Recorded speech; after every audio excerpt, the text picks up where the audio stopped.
यहाँ पर अभी कथा के अंतर्गत वृत्तासुर का प्रसंग चल रहा था और वृत्तासुर भगवान की स्तुति कर रहे थे कि मुझे अनेक भांति अनेक प्रकार से सिर्फ आपकी और आपके भक्तों की श्रवण में संगति में रहना है। इसी मध्य में आप सभी ने बड़ा आनंद का कार्यक्रम कर दिया। सब कन्याओं को वस्त्र इत्यादि और जो है बड़ा स्वागत समारोह आप सबने किया, बड़ा अच्छा रहा। ये जो वृत्तासुर थे ये पूर्व जन्म में एक चित्रकेतु नाम के राजा हुआ करते थे।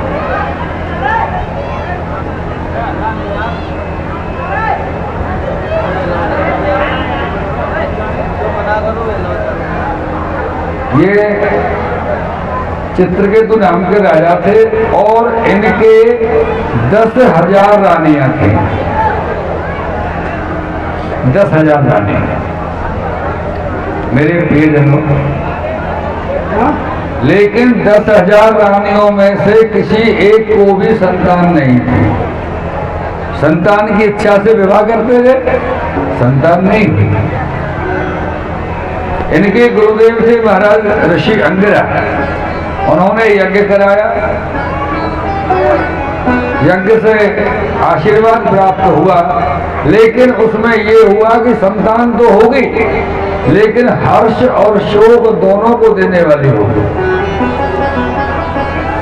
अर्थात जब पुत्र होगा तो हर्ष होगा और कुछ ही दिनों में मर जाएगा तो शोक होगा।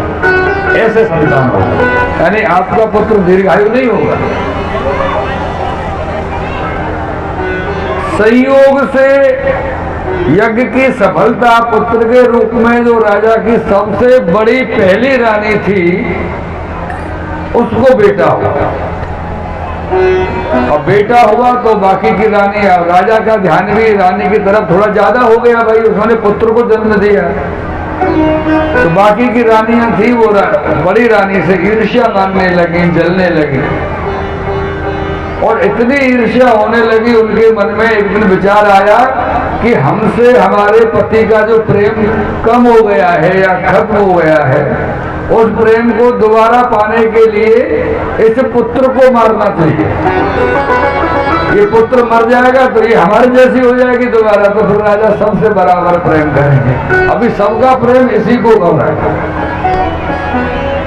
कैसे कैसे करके तो वो पुत्र बेचारे राजा को प्राप्त हुआ और उसकी रानियां ही उसको मारना चाह रहे हैं। एक दिन रानी किसी कार्य से राजा के पास गई और अपने विश्वास पात्र दासी को बालक के पास छोड़ दिया।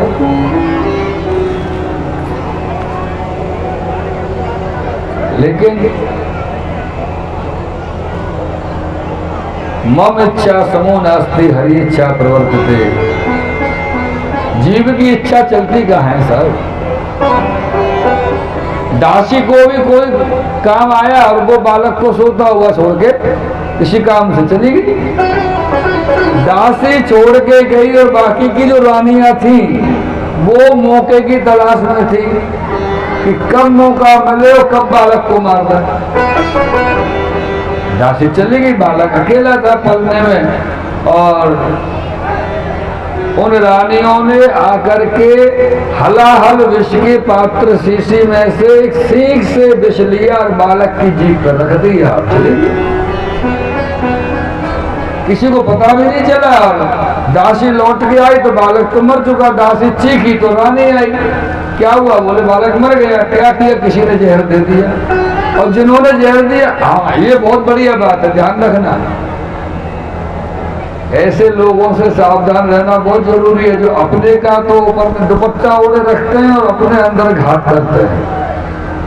अपने होने का मुखौटा रखते हैं और अपने अंदर ही घात करते हैं। अब वो राजा की रानियां थी, राजा सपने में भी नहीं सोच सकते कि मेरी रानियां ही मेरे बेटे को मार देंगे। सावधानी जरूरी है सर। और जिन्होंने जहर दे करके बालक को मार दिया वो भी आकर के रोने लगी, अरे राजकुमार मर गए, क्या हुआ, कैसे हुआ? वारे संसार बड़ा ड्रामेबाज, बड़ा नौटंकीबाज। ये दुनिया दुरंगी प्यारे प्रेमी कहीं कहीं है। इस दुनिया के इतने दुरंग हैं कि कोई पहचान नहीं सकता कि असली रंग कौन सा है। ऐसी दुनिया है। कहो तो कभी कभी अपना होने वाला शत्रु का कार्य कर दे, और कभी जिसको प्योर शत्रु मानते वो अपना होने का एहसास दिला के चला जाए कि मैं सच में तेरा था।